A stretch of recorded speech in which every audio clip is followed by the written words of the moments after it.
just as a recap for what we discussed on Tuesday, what were some of the key themes that stood out for you that we talked about, if you could recall? Wanted to say how, like, I recall how different the experience was from Chinese Americans to Japanese Americans. I Mhm, think Japanese Americans were a lot more successful in integrating, in my opinion. mm, Um, they were able to buy land and, I don't know, just overall have a more smooth transition, although they still had their adversities. Um, yeah, I just thought it was really impressive how they were able to really dominate the agricultural landscape of California. mhm, mhm. Yeah, and that's an interesting way of looking at it. I think um, the Chinese American success was also very significant. It's a matter of perception in a lot of times, right? And I'm not sure if I would frame it as Japanese Americans were more successful at assimilation than the Chinese Americans. I'm not sure if it's a matter of degree. You know what I mean? I think they were in different circumstances, right? The political and cultural atmosphere was quite different, I would say, right? So it wasn't so much what the Japanese did and what the Chinese Americans did not do, right? That impacted their level of assimilation. Even their level of assimilation, I think, can be subject to debate, right? So it's not a, you know, it's not an obvious thing that we can talk about, right? But I think what we can say is that the circumstances that contributed to their respective experiences, right, may have been different.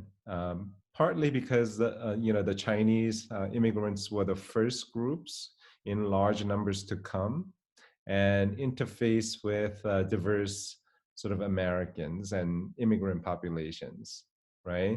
And so they sort of set the tone. And there were also larger political, geopolitical issues that were happening outside of the immigrant communities that may have impacted the status, the perceived status of the Japanese in America, right? But yes, it is true that Japanese Americans did very well in terms of their entry into agriculture. But I would also say that Chinese Americans did quite well in terms of, um, basically laying the infrastructure for California's agricultural development. California's agriculture would not be where we are today without the labor of the Chinese workers, right? And they were instrumental in constructing the transcontinental railroad, the fishing industry all along the California coast, all the way up to Oregon and Washington. And they were very instrumental in those aspects as well, right? And so, in terms of their contributions, I think it's a toss up, I would say, right? This is a point that Catherine Lee also makes in her article, how the perception of the Chinese woman in California versus the Japanese woman in California dramatically, drastically different, right? The Chinese women were perceived as prostitutes, whereas Japanese women were framed as picture brides, right? But it is important for us to remember that California, in particular, during this time period, prostitution was pretty rampant. And this was not something that was unique to the Chinese American population, right? There was all kinds of voluntary and involuntary prostitution going on in California in particular, right? And so there was a lot of human trafficking associated with that. But it is also important for us to remember how certain groups are sort of framed and perceived in particular ways, right? And this has much to do with not just simply, how women are, how particular sort of ethnic women are being perceived, but it also implicates larger issues of nationalism, right? And also nationhood, right? Or communities, or what it means to be a family, right? So we, at times, sort of monitor the border of sexuality in order to accomplish other things, right? So it's not just simply about prostitution, right?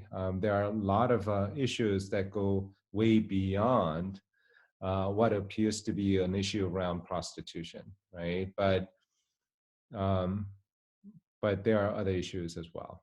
Okay, so I thought it was interesting that Chinese women were perceived as prostitutes, leading to the passage of the 1875 Page Law, right, which effectively ended Chinese women immigration to the United States, right?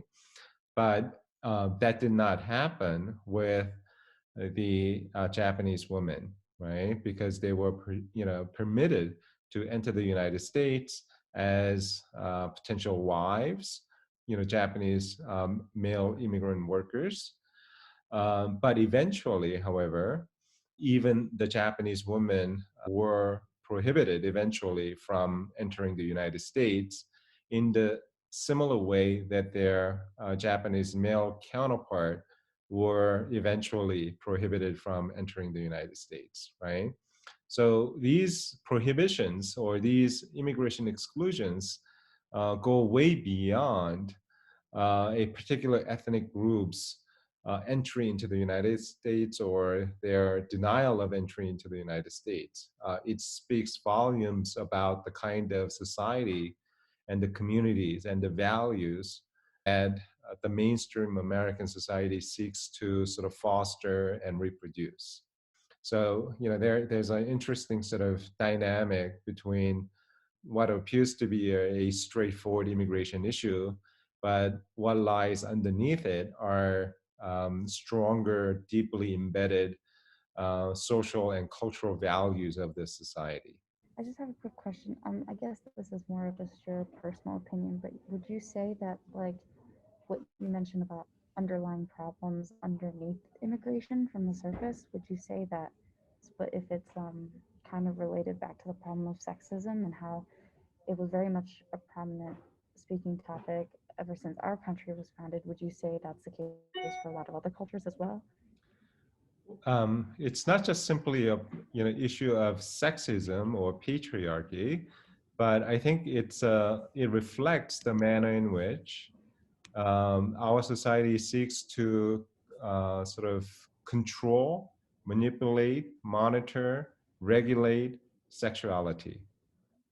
Different populations, and not just of the Chinese woman, right, but also of Chinese men and white women and white men, right?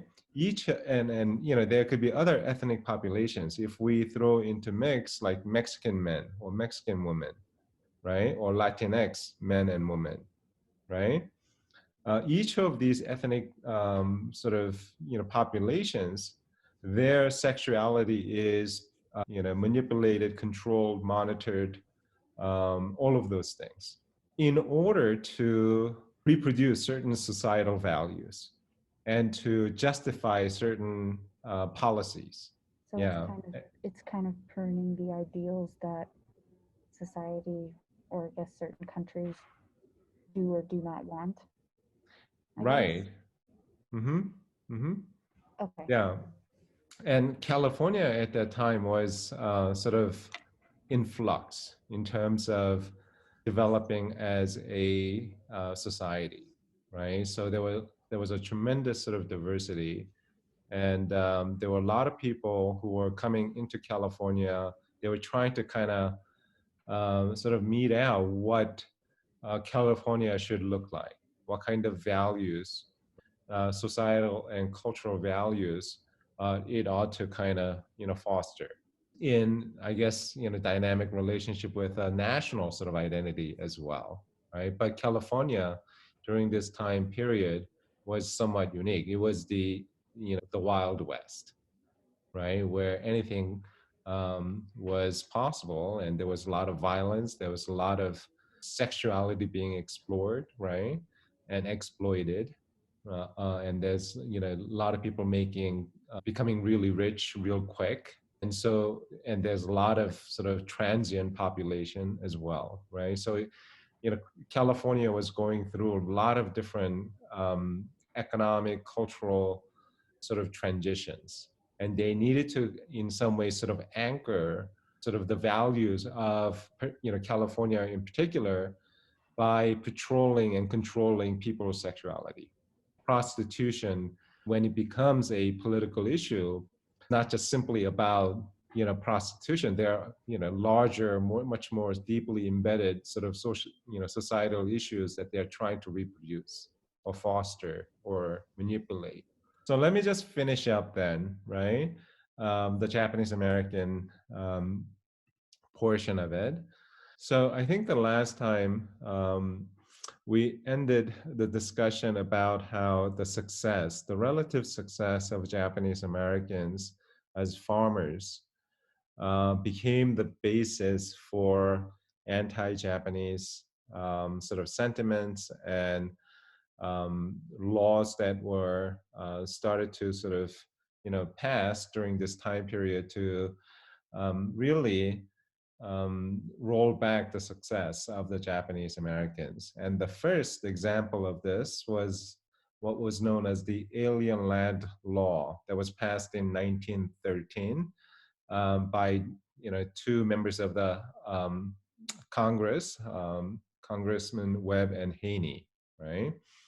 The land law prohibited aliens ineligible to citizenship from buying or leasing land for longer than 3 years, right? So this phrase, aliens ineligible to citizenship, was actually a coded language, coded phrase to reference particular ethnic and racial populations in the state of California and other parts of the United States as well, right? These statutes reference aliens ineligible to citizenship. What do they mean? This is the year 1913, right? So you have to keep that historical sort of context in mind, right?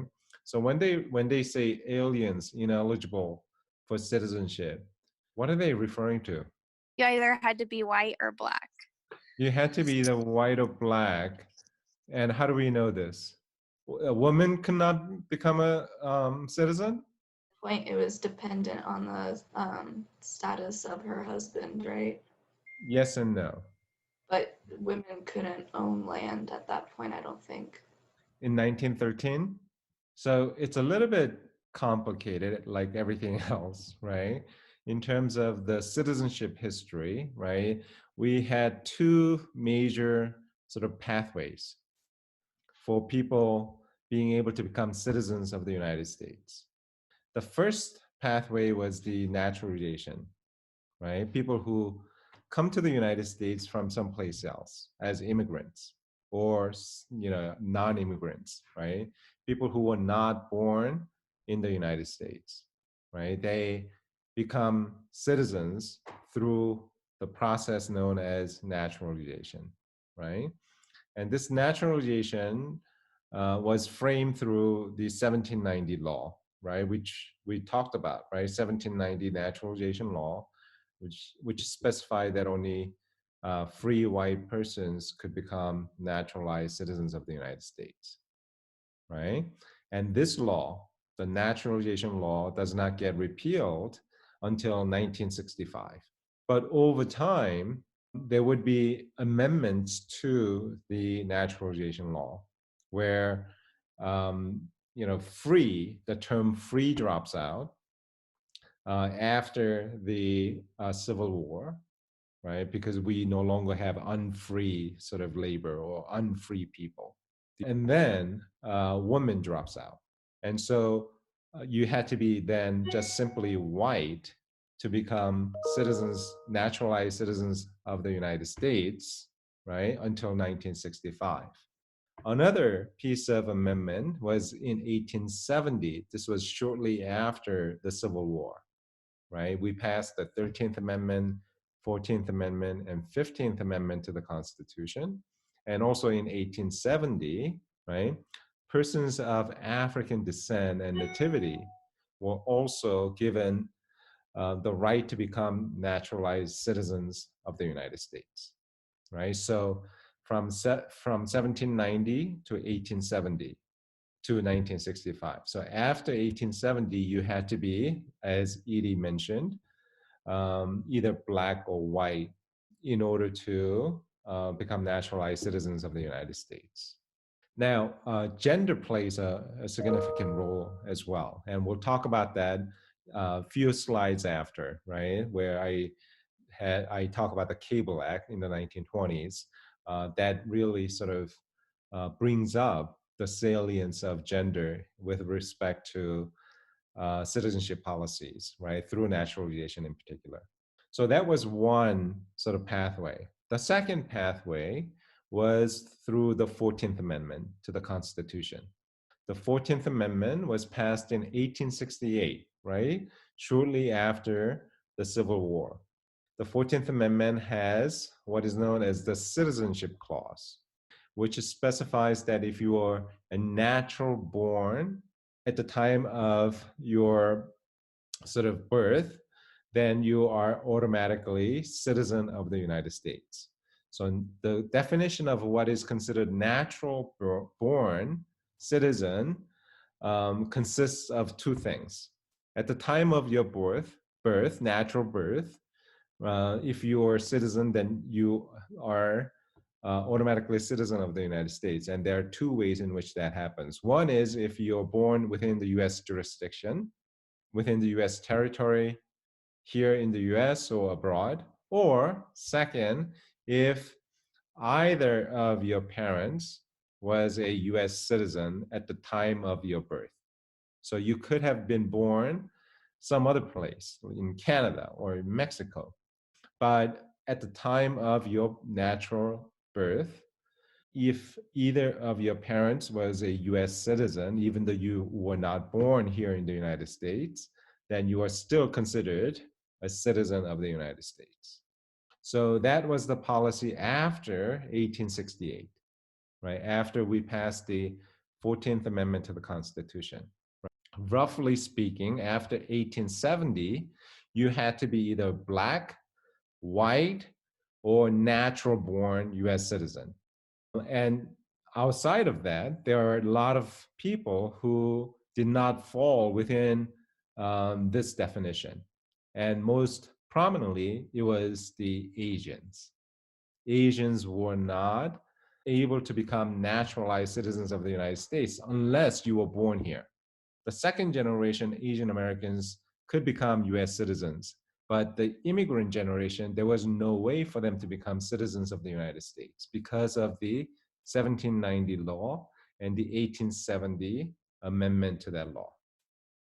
In 1913, when California passed the Webb-Haney Alien Land Law, it said that if you are ineligible to become a citizen, then you're prohibited by law from owning or leasing land for more than 3 years. So they didn't specify Japanese Americans, right? But they were singling out Japanese Americans because they knew that Japanese American immigrants were the only group that was not eligible to become citizen of the United States because of the 1790 law and the 1870 amendment. So we could pass a law that targets a specific population, even though we don't name that population. And that was exactly what was going on through the 1913 Webb-Haney law. They wanted to roll back the success of Japanese American immigrants because they were doing really well in agriculture. They were owning land. They were buying up this, land for agricultural purposes, and they were becoming, wealthy, and they were, serving as a competitor to the other landowners. So they wanted to, they couldn't stand for it, right? They wanted to basically strip Japanese American immigrants all of the sort of, hard work and success that they were able to demonstrate, during this time period.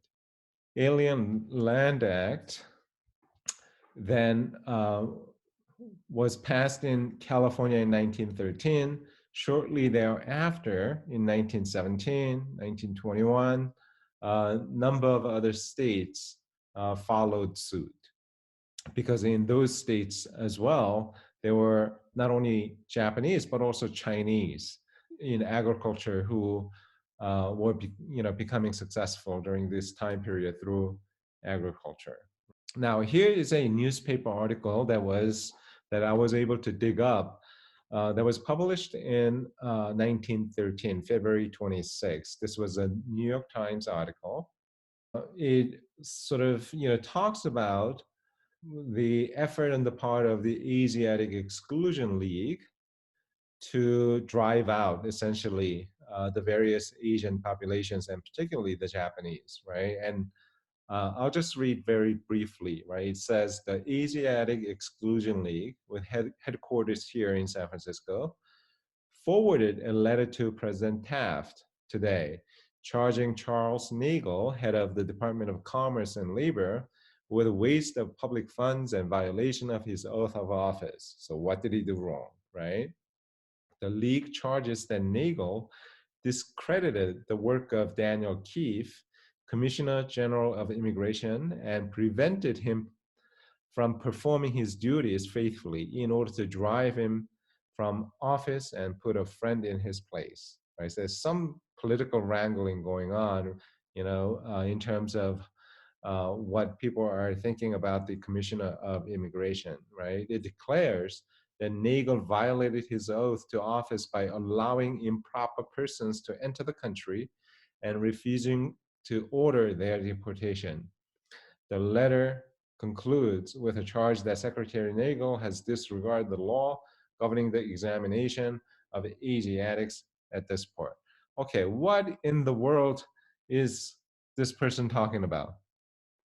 Right? So the Asiatic League sent this letter, right, from San Francisco, right, charging that the Commissioner of Immigration is not doing his job properly by allowing, right, certain populations that are already prohibited from coming into the United States, right, their immigration into the United States. And here they're referencing Japanese immigrants. The political backdrop is that, if you recall, the 1907 Gentleman's Agreement, right? Do you remember the terms of that agreement?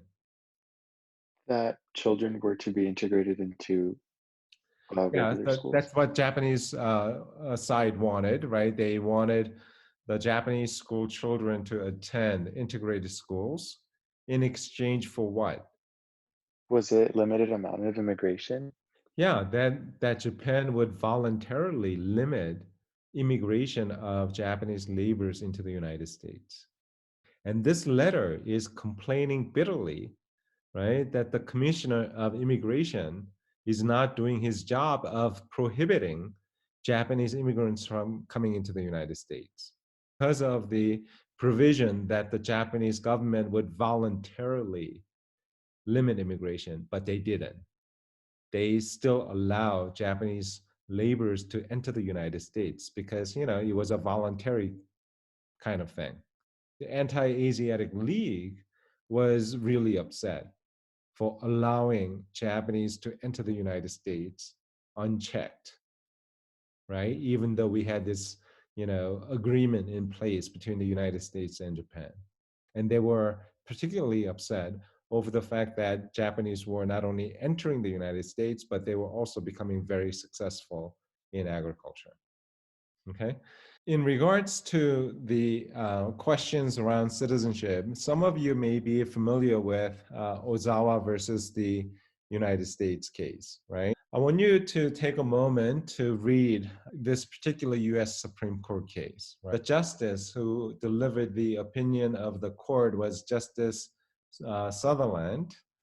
And there's a brief description of the circumstances leading to this particular case making its way all the way up to the US Supreme Court.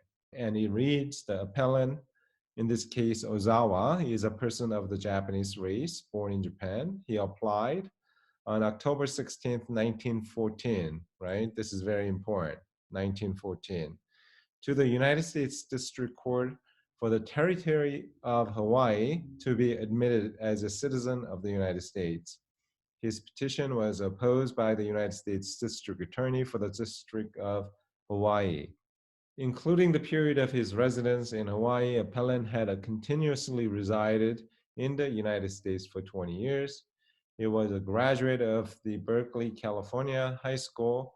He had been nearly 3 years a student in the University of California, had educated his children in American schools.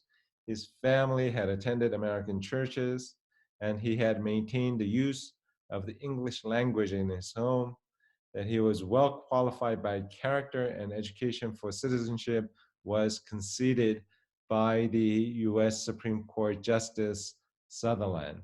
I'm going to stop here, and we'll have a little bit of a conversation around the significance of Ozawa versus the United States case. This is significant because this was a US Supreme Court case. This was not just simply a district court case. And Takao Ozawa wanted to become a citizen of the United States. This was in 1914 that he filed a suit in the state of Hawaii. And then 8 years had elapsed when it would finally make its way up to the US Supreme Court. And it was decided finally in 1922. So Ozawa was making a really sort of compelling argument. He said, during this time period, right, in 1914, he wanted to become a US citizen because, there are certain disadvantages. He had witnessed in 1913 the passage of the Alien Land Law, which said that only people who were eligible for citizenship could own land, right? So he wanted to become a US citizen because, there were like tens of thousands of other Japanese Americans who were prohibited by law from becoming citizens of the United States. This had dire sort of economic consequences for a lot of the Japanese Americans. He went to the court with a whole bunch of documents, right, and made a very compelling argument.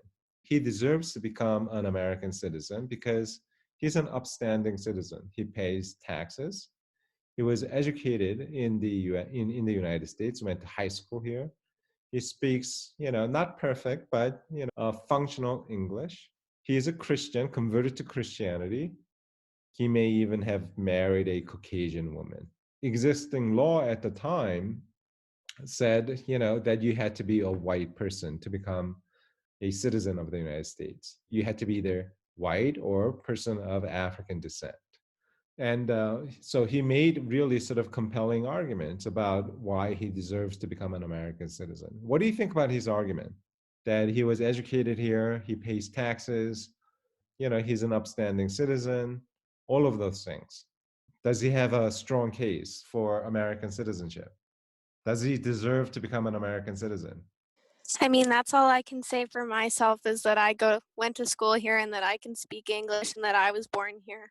So I guess I would say, yeah, it's a strong case because I would consider myself a citizen and I'd consider him one. Yeah, you're a citizen because you were born here, right? Ozawa, he wasn't born here. His quest for citizenship comes under the policies of naturalization and not under the 14th Amendment citizenship clause, right? That talks about the birthright citizenship. He did everything that was right, and he was a contributing member of this society. would you give him citizenship of the United States at that time? Yeah, I mean, like personally, I would like. I think Personally, you definitely would. what I meant to say was like the difference between us was that I was born here, but like Mm-hmm.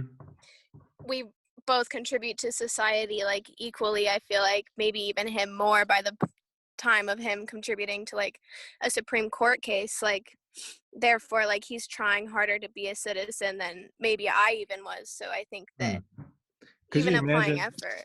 Yeah, that's a great point. Could you imagine having your name after a Supreme Court case? I don't know what the procedure is, right? But you had to be somewhat resilient, believe in the cause so strongly that that you're willing to take the case all the way up to the US Supreme Court. Yeah, so that's pretty significant. But what do you think the outcome of the case was? How do you think Justice Sutherland decided on this case? Do you think he granted Ozawa U.S. citizenship? Right, he was not granted U.S. Citizenship, right? And let's take a look at what the argument was, right? So the final decision of the US Supreme Court relied on the sort of technical legal precedent of that time period, right? And so Justice Sutherland wrote that in all of the Naturalization Acts from 1790 to 1906, the privilege of naturalization was confined to white persons, right? With the addition of addition in 1870 of those of African nativity and descent. Although the exact wording of the various statutes was not always the same. If Congress in 1906 desired to alter a rule so well and so long established, it may be assumed that its purpose would have been definitely disclosed and its legislation to that end put in unmistakable terms. What was interesting about the ruling was that they didn't really sort of talk about factor of race in making sort of policies around citizenship. The US Supreme Court could have taken up the issue of having sort of, national or state laws based on one's ethnicity or one's race. Instead, the US Supreme Court decided on this case very narrowly based on what the existing sort of legal precedent at that time was. And the legal precedent was that, well, we had this law called 1790 Naturalization Law that was in the books for a very, very long period of time. Yeah, it went through a couple of amendments, right, allowing persons of African descent to become naturalized citizens. But over the years, this law did not expand the privilege of American citizenship to other groups other than Black or white races. And if they wanted to expand such a privilege out to other ethnic and racial populations, they would have done so very explicitly in the 1906 amendment. So basically, Justice Sutherland said that their hands were tied. We have to interpret the law. Our job was to interpret the law, and the way in which we interpret the 1790 law is pretty clear. You had to be either Black or white. And Takao Ozawa was considered not neither, right? And based on this sort of anthropological fact, they have decided that Takawa Ozawa was not deserving of American citizenship through naturalization. What do you think would happen if something like this law, sort of exist in contemporary context? What if we still allowed? Why can we allow, right, giving somebody, an immigrant, the right to naturalization based on ethnicity or race? Why can't we do that today? I think during the civil rights movement, I know that there was something passed that like made it so that you could not discriminate based on someone's like race or ethnicity. But it's like the Civil Rights Act of 64. Right. So Civil Rights Act of 1964, right, which prohibits discrimination on the basis of race, color, creed, nationality, national origin, and later on we would add gender, right, disability. By law, we are not permitted to discriminate on the basis of race or nationality, right? So we cannot have a law that is exclusively based on race or ethnicity, right? 1964 civil rights law prohibits it. But what is interesting is that even prior to the passage of the 1964 Civil Rights Act, we had a constitutional amendment that already prohibited unequal treatment on the basis of race or anything else. And that is the Equal Protection Clause of the 14th Amendment to the Constitution. Are you familiar with the Equal Protection Clause of the 14th Amendment? Can anybody explain what does the Equal Protection Clause of the 14th Amendment mean? This is a very, very, very, very important provision. So 14th Amendment had, a couple of provisions that were really significant. One was the Birthright Citizenship Clause, and the second was the Equal Protection Clause. So who can talk about equal protection? What does equal protection mean? It just meant that the law was applied equally to everyone, no matter like your identities. So Equal Protection Clause of the 14th Amendment guarantees, right, or it should guarantee, right, even application of law across social groups, right? So just because your social status is lower than others, just because you make less money than others, or just because of your race or religion or nationality or gender or sexuality, right? The state law cannot discriminate against you. That is the basis of the Equal Protection Clause of the 14th Amendment. It's very, very important. And a lot of the court cases that would make their way all the way up to the U.S. Supreme Court, right, would be founded on the Equal Protection Clause of the 14th Amendment. Right? When people feel like they are being discriminated against, right, they utilize the 14th Amendment argument. This particular law is applying to me differently because of my race, because of my gender, because of my sexuality. And this violates the Equal Protection Clause of the 14th Amendment. So we had that provision since 1868, way before 1964 Civil Rights Act. And if I were Ozawa, right, in 1914, making this argument, I would have made the argument based on the Equal Protection Clause of the 14th Amendment, right? Even though we did not have the 1964 Civil Rights Act, he had every right to make the argument that, the state law, the federal law is treating me differently because of my race. And this violates the Equal Protection Clause of the 14th Amendment. And the US Supreme Court at that time could have taken up that issue, but chose not to.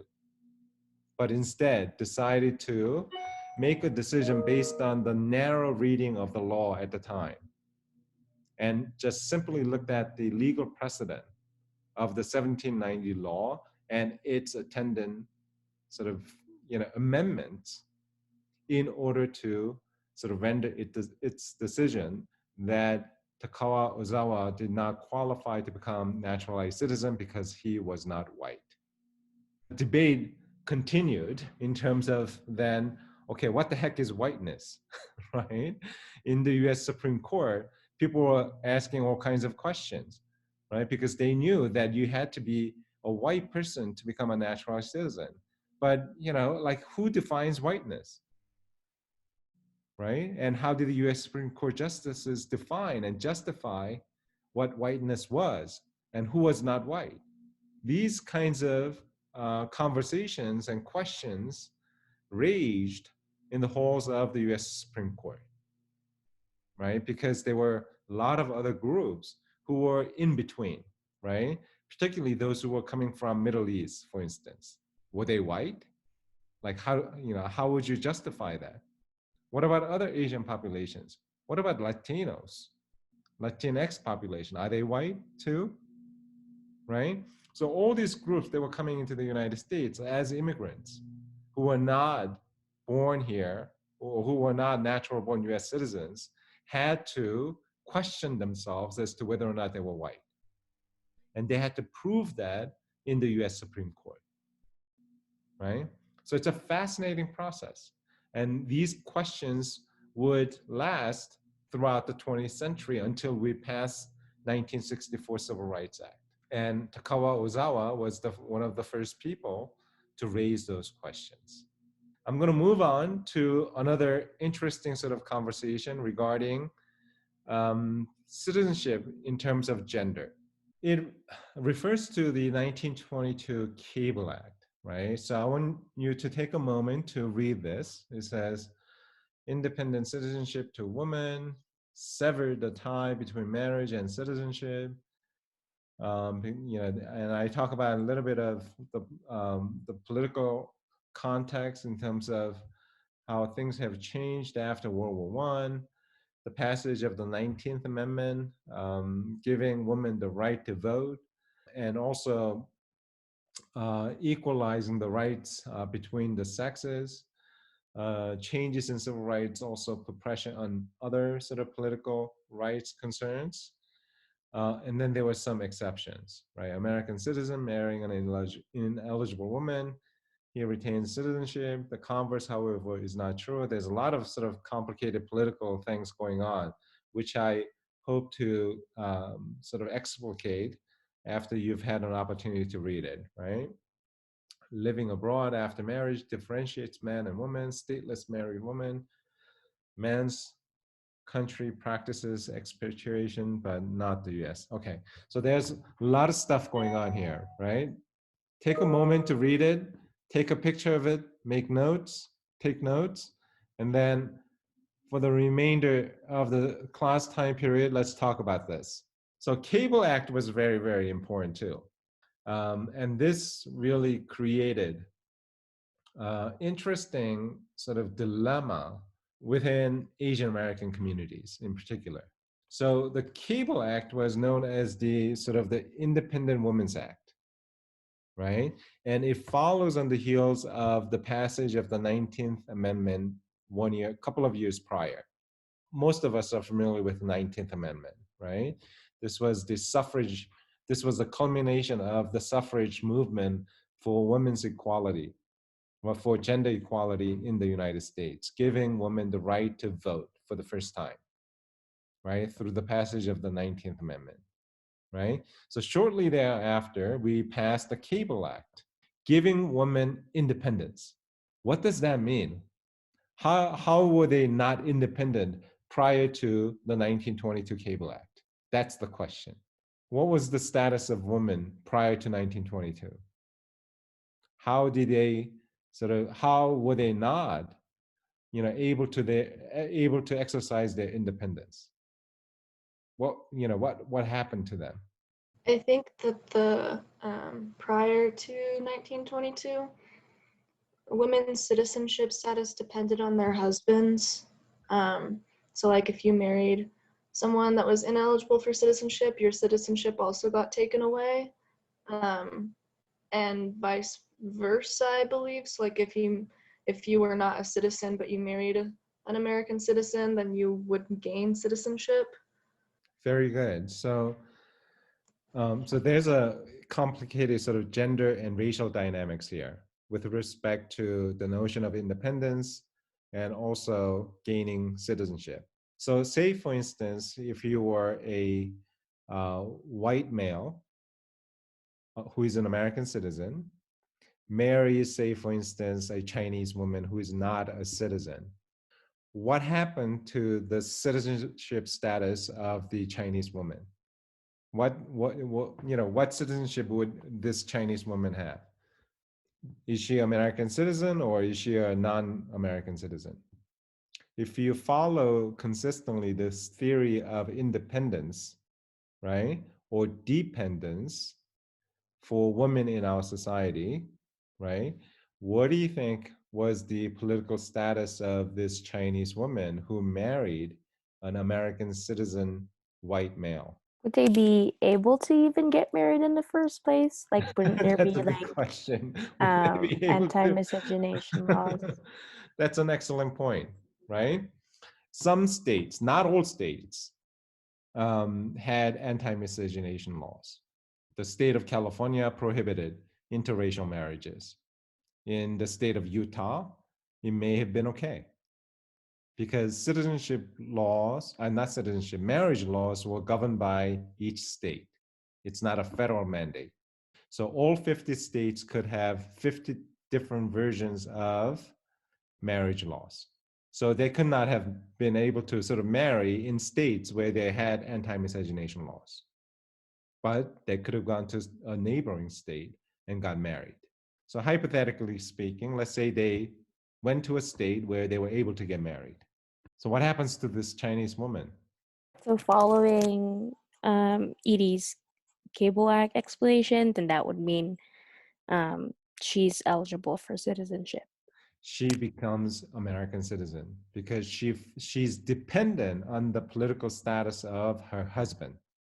And her husband is an American citizen, right? And so she follows the political status of her husband, who is an American citizen.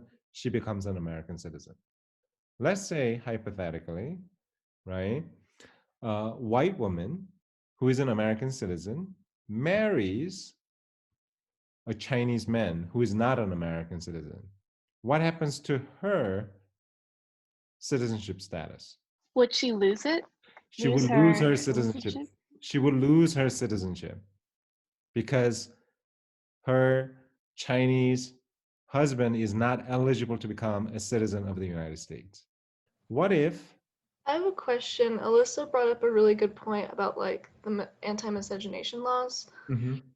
So like, if you got married in a state that recognized it and then either like gained or lost your citizenship and went back to, I'm guessing, your home state that did not recognize it, would your marriage be like a void? Would your citizenship, like, how would that work?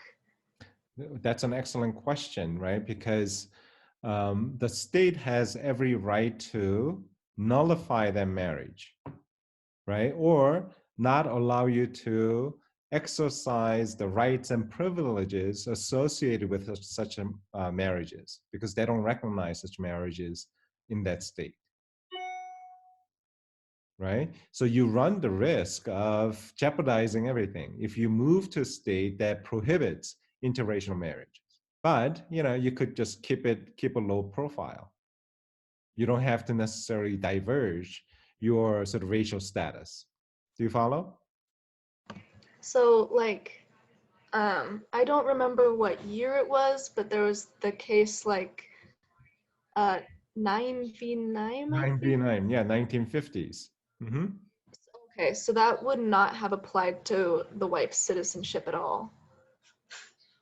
It did, because in the 1950s, in the state of Virginia, they still prohibited interracial marriages. Well into the 1960s, until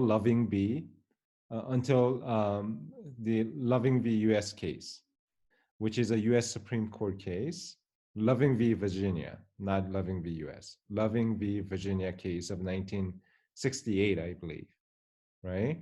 When the U.S. Supreme Court decides that regulating interracial marriage by states was unconstitutional, right? So even up to 1968, right, a lot of the states had been practicing the prohibition of interracial marriages, right? So in 1950, clearly in that 9v9v case, yeah, in the state of Virginia, they were practicing anti-miscegenation law. And the outcome would be a little bit different if a white woman who is an American citizen marries, right, a German husband who is not an American citizen, right? What happens? What do you think would happen to her citizenship if she married a German who is not an American citizen? She loses it? She lost her citizenship prior to 1922. After 1922, they said, you know, they are going to allow white women to retain her citizenship. Thus, the name, right? Married Women's Independence Act. Cable Act of 1922 is also known as the Married Women's Independent Act.